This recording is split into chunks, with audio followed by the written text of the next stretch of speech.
పవన్ కళ్యాణ్ గారు రాజకీయాల్లో ఉన్నారండి. ఆయన ఒక సినిమా యాక్టర్గా మీకు తెలుసు. ఎందుకంటే మీరు ప్రెస్లో ఉన్నారు కాబట్టి అడుగుతున్నమాట. అవునండి. అలాగే హాస్యవధానం చేస్తుంటారు. ఈ పవన్ కళ్యాణ్ గురించి చెప్పండి అసలు ఎలా? నాకు పవన్ కళ్యాణ్ గారు నాకు పరిచయం లేదండి. నేను చిరంజీవి గారు పరిచయమే.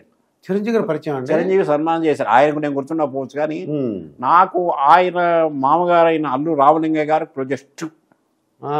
Closest person. Closest Allu Ramalingaiah. Okay. ఆయన అడిగాను, చిరంజీవి గారికి కట్నం ఎంత ఇచ్చారని అడిగా. ₹1 కూడా ఇవ్వలేదన్నాడు. ₹1 కూడా ఇవ్వలేదట. తర్వాత ఒకసారి అల్లు రామలింగయ్య గారిని ఇంటర్వ్యూ చేయడానికి వెళ్తే అప్పుడే చిరంజీవి గారు ఫోన్ చేశారు. నేను అత్తయ్య గారు నేను వస్తున్నాను, మీరు పులిహోర చేయండి అని. పులిహోర పంపిస్తాను చెప్పాడు అల్లురామన్ గారు. అత్తగారు చాలా కష్టపడిపోతున్నది, అల్లుడు గారు ఫోన్ చేశారు చిరంజీవి పులిహోర. మరి చిరంజీవి గారు తలుచుకుంటే స్టార్ హోటళ్ళ వాళ్ళు బండ్ల కొద్దీ పంపిస్తారు కదా పులిహోర. అవును. ఆయనకు ఆ కుటుంబ బాధ్యతలు అపేక్షలు ఉన్నాయి చిరంజీవి గారికి. అంటే వాళ్ళ అత్తగారు చేసిన పులిహోర అత్యంత అద్భుతంగా ఉంటుందని నేను అనుకుంటున్నాను. ఏమో అదే టేస్ట్. తర్వాత అల్లు రామలింగ గారిని అడిగాను. నాకు చాలా క్లోజ్ ఆయన. ఎందుకంటే తమిళనాడు మద్రాసులో చెన్నైలో హాస్యావధానం చేయడానికి వెళ్ళా. నేను వెళ్ళగానే ఫోన్ వచ్చింది ఆంధ్ర క్లబ్లో. నేను అల్లు రామలింగేనండి, నేను మళ్ళీ కలుసుకోవడానికి రావచ్చా అన్నాడు.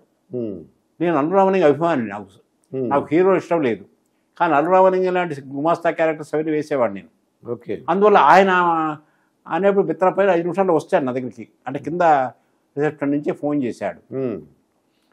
ఆయన చాలా చిత్రమైన మనిషి అల్లు రామలింగయ్య గారు. ఆయన ఏం చెప్పినా కూడా చాలా చిత్రంగా ఉంటుంది. డ్రైవర్ అంటే డ్రైవింగ్ చేస్తుంటే ఆయన భయపడేవాడు. ఒరే చంపేస్తావురా, వాడిని కొట్టేస్తావురా ఇట్లా అనేవాడు. ఆ చెట్టును కొట్టేస్తావురా ఇట్లా అంటుంటే నేను అనుకునేవాడిని. కానీ అల్లు రామలింగయ్య మనిషి మాత్రం చాలా, ఆయన ఒక మాట చెప్పాడండి, బ్రహ్మానందానికి ఒక మాట చెప్పాడు, వేరే వాళ్ళు కూడా చెప్పుంటాడు. నువ్వు ఎక్కడ విన్నది అక్కడే మర్చిపో. ఓకే. ఎక్కడ విన్నది అక్కడే మర్చిపో. ఈ దుర్గాప్రసాద్ గారు ఎట్లా అన్నారని ఇంకోటికి, వాడు ఎట్లా అన్నాడు దుర్గాప్రసాద్ అట్లా చెప్పొద్దు.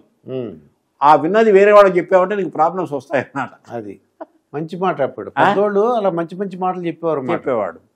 నాకు అల్లు రామలింగ గారు మాత్రం చాలా చాలా క్లోజ్. బహుశా ఆయన ఇంకా కొంతకాలం బతికుంటే నన్ను కూడా బలవంతంగా రాజకీయాల్లోకి తీసుకొచ్చేవాడు. ఆయన చెప్పాడండి, ఆంధ్రకేసరి టంగుటూరి ప్రకాశం పంతులు దగ్గరికి ఫ్యామిలీతో వెళ్ళి భార్యతో దండ వేయించాట. ఎవరన్నా లేడీస్తో వేరు కదా, ఆయన మీద అందరూ కోపడ్డారట. ఏంటి చేయడం ఏంటంటే, మహానుభావుడైన ఆయన వాడు అంత గొప్పవాడు, అందుకనే మేము దండ వేసామని చెప్పాట. ఆయన అడిగా, మీ జీవితంలో మీరు మరపురాంది గొప్పది ఏంటి, మీ గొప్పతనం ఏంటని అడిగా. మనం ఎట్లా ఉన్నాం అట్లా అంత క్లోజ్గా ఉండేవాడు. అంటే ఏం చెప్పేవాడు తెలుసా, చాలా మంది అయితే పద్మశ్రీ రావడం గొప్పని, ఇన్ని సినిమాలు నటించడం గొప్పని, ఆ క్యారెక్టర్ గొప్పది అని చెప్పేవారు. ఆయన ఏమంటారు తెలుసా, గోదావరి జిల్లాలో బ్రాహ్మణులు ఎట్లా మాట్లాడతారో నేను అచ్చం అట్టాగే మాట్లాడతాను. సేమ్ అలాగే మాట్లాడతాను. అట్లాగే సి నారాయణ గారిని అడిగా, మీ జీవితంలో గొప్పది ఏమిటి అని. అంటే మామూలుగా పద్మశ్రీ చెప్పచ్చు, పద్మభూషణ్ చెప్పచ్చు, లేకపోతే వైస్ ఛాన్సలర్ అని చెప్పచ్చు, ఎంపీ అని చెప్పచ్చు, ఏమని చెప్పరా. ఆయన చెప్పిందంటే, నన్ను రష్యాకు ఆహ్వానించారు, సోవియట్ యూనియన్ ఆఫ్ రష్యాకు పిలిచారు, ఆ రోజుల్లో చాలా గొప్ప, అది నేను మర్చిపోలేను, అది నాకు గొప్ప అని చెప్పాడు. ఇలాంటివన్నీ నేను చాలా దగ్గరగా. ఒకసారి గుమ్మడి గారు నన్ను చూసి ప్లెజెంట్ సర్ప్రైజ్ అన్నాడు. నన్ను చూసి హరికర కళాభవన్ ఉంది కదా హైదరాబాద్లో, అక్కడ నన్ను చూసి నేనంటే చాలా ఇష్టం. ఓ రోజు పొద్దున్నే ఫోన్ చేశాడు. ఆ రోజుల్లో ల్యాండ్ లైన్ లేవు. ఫోన్ చేసి, శంకరనారాయణ గారండి అన్నాడు. అవునండి అన్నా. నేను గుమ్మడినండి అన్నాడు. బిత్రపోయాను నేను. ఆ తర్వాత చాలా క్లోజ్ అయ్యాడు. ఆయన ఫిల్మ్ నగర్లో 5 నెంబర్ హౌస్లో ఉండేవాడు ఆయన. నా పొద్దున్నే ఫోన్ వచ్చింది, ఎంగేజ్మెంట్లో ఉండేవాడిని. నేను గుమ్మడినండి అన్నాడు. ఏంటి అంటే, మీరు రాసిన ఇల్ ఫీలింగ్ అనే వ్యాసం చాలా బాగుందండి, మీ ఎడిటర్ గారి దగ్గర మీ నెంబర్ తీసుకొని చేస్తున్నాను. అంటే ఇల్లు కట్టిన ఫీలింగ్ ఉండాలి తప్ప ఇల్ ఫీలింగ్ అలా కూడదని రాశా. అది ఆయనకు నచ్చింది. ఇల్ ఫీలింగ్ హెడ్డింగ్, ఇల్ ఫీలింగ్ అని వచ్చేట్టుగా నేను రాశాను. అది అక్కడ బ్రెయిన్ ఉపయోగించాను. అదే. మరి పవన్ కళ్యాణ్ ఇప్పుడు అక్కడ పిఠాపురంలో కళ్యాణ్ గారు నాకు ఆయన వ్యక్తిగతంగా నాకు పరిచయం లేదు. అంటే ఆయన అంటే వాళ్ళు ఆయన మీటింగ్లు కానీ నాగబాబు గారు పరిచయమే కానీ జనాలు కానీ అలాగా అంటే జనం రావడానికి ఓట్లు పట్టడానికి సంబంధం లేదు. జనం ఏంటంటే గ్లామర్ కోసం వస్తారు. ఓట్లు వేసేటప్పుడు రకరకాల గ్లామర్లు ఉంటాయి, లెక్కలు వేరే విధంగా ఉంటాయి. మరి ఆ గ్లామర్ వచ్చింది అంటున్నారు, తెలియదు.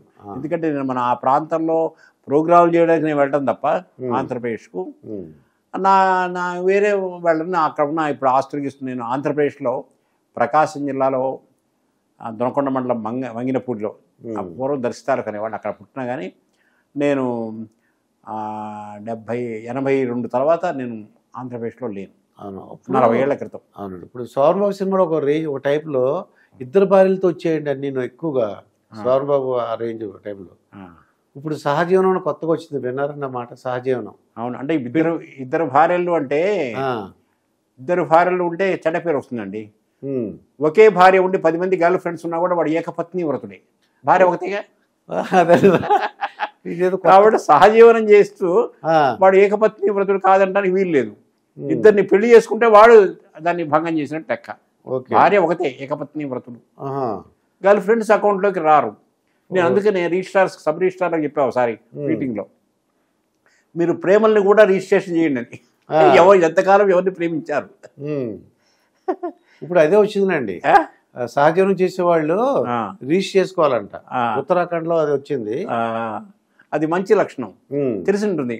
అనవసరంగా అపార్థాలు చేసుకోవడము, అనుమానించడము. ముందేమో అభిమానిస్తారు, పెళ్లికి ముందు అభిమానిస్తారు, పెళ్ళైన తర్వాత అనుమానిస్తారు. ఇది మనవాడి లక్షణం. ఇది ఆ అభిమానం మాయమైపోయి అనుమానం వస్తుంది. దానికి దాంట్లో తప్పించుకోవచ్చుగా. అంటే ఎందుకు పెళ్ళి ఈ జనరేషన్ వాళ్ళు ఇష్టపడలేదండి. అది కూడా కరెక్టే. ఎందుకంటే పెళ్లి చేసుకోవడం, వాళ్ళని బాధ పెట్టడము, వీళ్ళు బాధపడటము, ఈ నా ఆస్తి అనుకోవడము, ఆస్తి కాదు వేరే వాళ్ళు దురాక్రమణ చేస్తున్నారని డౌట్ పెట్టడము, ఇవన్నీ ఎందుకండి? ఇప్పుడు అమెరికా విజయ రహస్యం ఏంటంటే విడాకులే అన్న. అమెరికా వెంటనే విడాకులు ఇస్తారు, ఎవరిని అడిగితే పెద్ద ఎక్కువ టైం తీసుకోరు. ఓకే, అందులో ఎవరి పని వాళ్ళు హ్యాపీగా చేసుకుంటారు. మనవాడేమో 1 సంవత్సరం తాళి కడతాడు, తాళి కట్టిన వాడికి తాళింపు తప్పదు అన్నాను. తాళి కట్టిన వాడికి తాళింపు తప్పదు. వీడు పెత్తనం చేయడం మొదలు పెడతాడు, ఆమె పెత్తనం చేయడం మొదలు పెడుతుంది. ఈ పెత్తనాలకు మధ్యలో పోరాటం, పిల్లలు పుడితే నలిగిపోతారు. ఇవన్నీ గొడవలు ఎందుకండి? నేను నా గురించి రాశారు, పెళ్ళంటే నమ్మకం దేవుడు అంటే నమ్మకం లేదు, పెళ్ళంటే కూడా నమ్మకం లేదని రాశారు. కృష్ణాజీ గారిని ఆయన నన్ను ఇంటర్వ్యూ చేశారు విజయవాడలో, పత్రిక ఎడిటర్ ఆయన నన్ను 77లో ఇంటర్వ్యూ చేశాడు. 77 అంటే ఇప్పటికీ 55 సంవత్సరాల క్రితం. నన్ను 77 అంటే ఎన్ని అడిందండి? 45 ఏళ్ల క్రితం చేశారు. ఆంధ్రపత్రికలో వచ్చింది అది. పెళ్ళంటే దేవుడు అంటే ఇష్టం లేదన్నా, నమ్మకం లేదన్నాను. ఆ పెళ్ళంటే ఏమో అనుకోలేదన్నాను. చివరి పేపర్లో ఏం రాశారంటే, పెళ్ళంటే దేవుడు అంటే నమ్మకం లేదు, పెళ్ళంటే కూడా నమ్మకం లేదని రాశారు. పేపర్లో వచ్చింది. ఓకే, మరి ఉద్యోగం ఎలా వచ్చిందంటారు? ఉద్యోగం పెళ్ళి ఏంటి? ఉద్యోగం పెళ్ళంటే నాకు ప్రతివాడికి ఒక వీక్నెస్ ఉంటుందండి. ప్రపంచంలో అన్నిటికంటే బలమైనది ఏంటి అంటే బలహీనత. మీకు బలహీనత ఉంటుంది, నాకు బలహీనత ఉంటుంది. ప్రపంచంలో అన్నిటికన్నా బలమైనది బలహీనత. ఎవరి బలహీనతకు వాడు బలంగా లొంగిపోతాడు. నాకేమో తెలుగు లెక్చరర్ కావాలనేది జీవితాశయం. నేను యూనివర్సిటీ సెకండ్ వచ్చా, నాగార్జున యూనివర్సిటీలో గుంటూరు. ఓకే, అయినా సరే నాకు ఆ తెలుగు లెక్చర్ ఉద్యోగం రావడం కష్టంగా ఉంది. నాకు చివరికి ఏమనుకున్నా అంటే, ఎవరు తెలుగు లెక్చర్ ఉద్యోగం ఇప్పిస్తే వాడు చెప్పిన అమ్మాయిని పెళ్లి చేసుకుందాం అనుకున్నా. ఓసారి శత్రుఘ్నుడు గారని, చిట్టకవి శత్రుఘ్నుడు గారిని, మా ఇంగ్లీష్ లెక్చరర్ ఆయన మార్కాపురంలో, ఆయన విజయవాడలో కాలేజ్ వైస్ ప్రిన్సిపల్ అయ్యాడు. ఏంటి శంకరనారాయణ, విజయవాడ గరపడి స్కూల్లో టీచర్ చేస్తుంటే, ఏం శంకరనారాయణ ఏంటి సంగతులు అన్నాడు. ఏంటంటే, ఏం లేదు సార్, ఇట్లా తెలుగు లెక్చర్ ఉద్యోగం కోసం చూస్తున్నాను, ఎవరన్నా తెలుగు లెక్చర్ ఉద్యోగం ఇప్పిస్తే వాడు చెప్పిన అమ్మాయిని పెళ్లి చేసుకుందాం అనుకుంటున్నానన్న. మీరు నంబరు 3వ రోజు ఆయన మా ఇంటి దగ్గరికి వచ్చి, శంకరనారాయణ గారు మీరు మా కాలేజీలో ఉద్యోగంలో చేరుతున్నారు అన్నాడు. అంటే అర్థం ఏంటి? అంటే నేను ఉద్యోగం ఇస్తున్నా కాబట్టి నేను చెప్పిన అమ్మాయిని చేసుకోవాలని. ఆయన అన్న కూతుర్ని చేసుకున్నా. అది